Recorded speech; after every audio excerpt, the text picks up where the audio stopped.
It's views.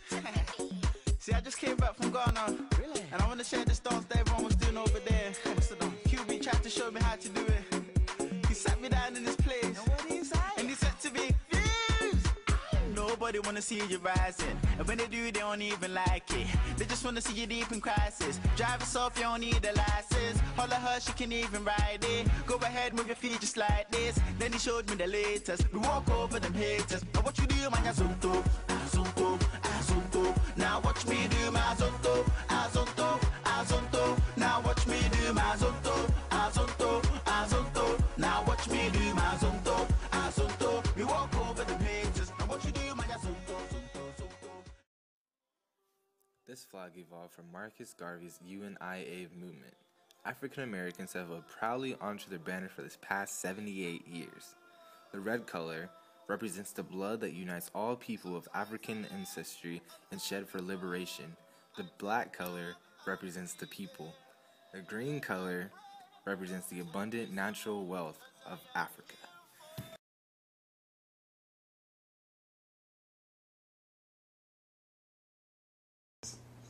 I think sometimes they say we're lazy. I think sometimes they say, we want something for nothing. But I think that's because media sometimes thrives on the negative side of our culture when they should thrive on all the people that are doing well. There's a lot more people doing positive things in our culture than doing negative things. But I think sometimes the media, because negativity sells, tends to show the negative side of our culture, which is not fair. During your childhood, how did society treat you as an African American? Well, I was fortunate enough to where I grew up in California. California was a very diverse state, so my high school was very diverse. Actually, there was probably more Caucasian people at my high school than African American people. And I was treated fairly. It wasn't until I joined the military and got stationed in Louisiana, where there still was separation of cultures, that I saw racial issues. So I never had to deal with that. Some of my best friends were from other cultures that are still my best friends today. So I was fortunate enough to grow up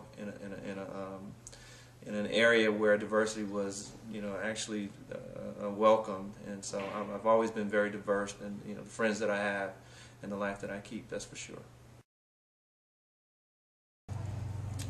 Could you name 3 to 5 famous people from your culture that have impacted society today?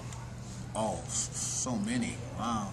Langston Hughes, one of my absolute favorite authors. Maya Angelou, pictured right behind me. Michael Jackson, played for Michael Jackson back when I was 15, he was 9. I was absolutely amazed at his ability to go on stage and just command the audience. It was amazing. So I always had admiration for him. And wow, the list goes on and on and on and on. Jackie Robinson, I was young enough to remember him when baseball was starting to integrate. Johnny Rolesboro played for the Dodgers. Roman Gabriel, got my hair cut by one of the Rams when I was a kid, and he was a football player in the off season and a barber in the other season. What was the biggest struggle you had to face during your childhood, and how did you choose to overcome it? Well, I think, one of the things that I saw was just the extreme racism that my parents faced, in terms of what they could do, where they could go, how they could do it. And so a lot of times I wanted to fall into the trap in that particular, set of circumstances, especially in the neighborhoods we grew up in, to just do like everybody else. Be a thug, run the streets, take the easy way out. So it's hard to say, you got to have something and be something at the same time. You can't be something and take up from other people. You have to have respect for yourself and respect for other people's property and their person. So I had to learn that. I had to learn it the hard way too. I spent a lot of time explaining myself after criminal activities. And now, that's the last thing in the world I would ever do. I don't have to explain myself to anybody. I do what I'm supposed to do when I'm supposed to do it because I can. But there's one thing that I could probably change is I just wish I was accepted more for my heart and not for my status, color, religion, sex, all the superficial things. Do you mind telling the story about how you were stopped 3 times? I was in a barbecue restaurant in Brooklyn, New York, with a friend of mine, not knowing that my friend had some problems with this gang of boys, and they was getting ready to jump on him. Quite natural, I'm not going to let them jump on him. So I called myself helping him. I wound up getting stabbed 3 times. I looked around, he was gone. I learned from that. He ran? Ran and left me. Ran and left me. And I didn't know I was stabbed. I turned and ran. I ran, say, to the front gate and was trying to hail a cab down because I felt myself get weak, and then I started feeling something dripping down my back because they had stabbed me in the left lung, and as I breathed, the blood was shooting out. So one cab stops. I said, I'm stabbed, get me to the hospital. He pulled right off and left me. Second cab I got to stop, I got in the back seat and told him I was stabbed. Get me to a hospital. He said, lay down, son, lay down. And he tightened my belt and rushed me to the hospital. When I got to the hospital, my heart stopped. My mother told me this part now. Of course, my mother said my heart stopped for 1 minute and 12 seconds. They had to give me an electric shock to bring me back.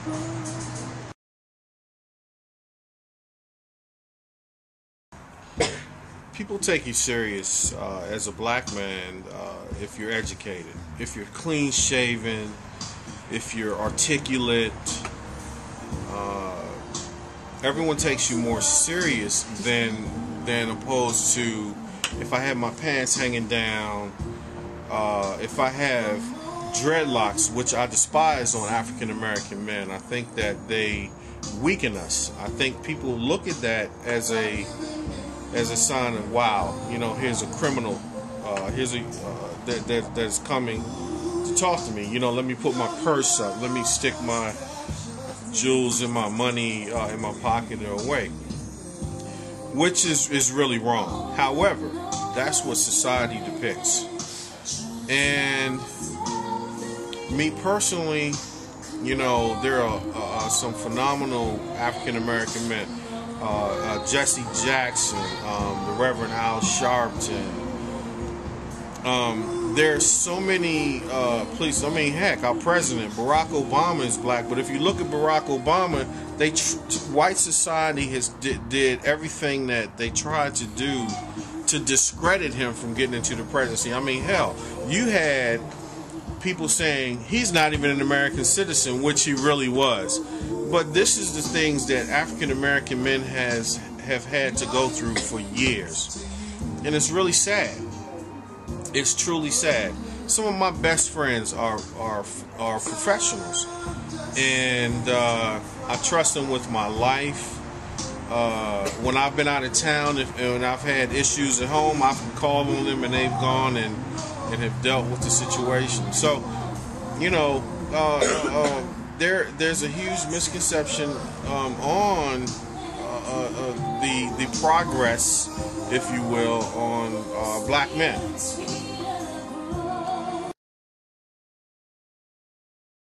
The hardest part was growing up without my dad. My dad was an alcoholic, a very violent alcoholic, and when I turned 5, he was very drunk and he tried to hurt my mom, and my mom said that was enough. She was not going to raise me in that type of environment, and she kicked him out. So for 38 years of my life, I did not have my father as a part of my life. But when I turned 38 and I grew in my faith as a Christian, I had to honor my father and my mother, which meant I need to have a relationship with him. So I got to know him and brought him back into my life when I turned 38. The two guys wanted from a female's perspective. Original. There you go.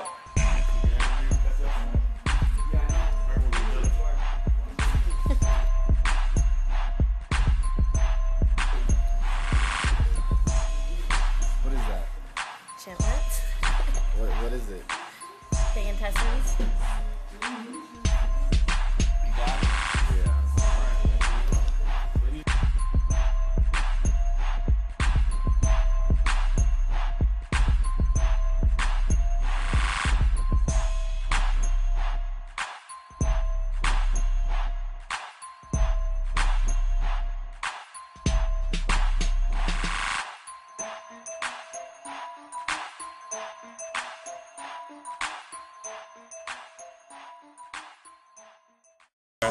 Enjoy high school. Best time of my life. A lot of people say that, but then you lose it.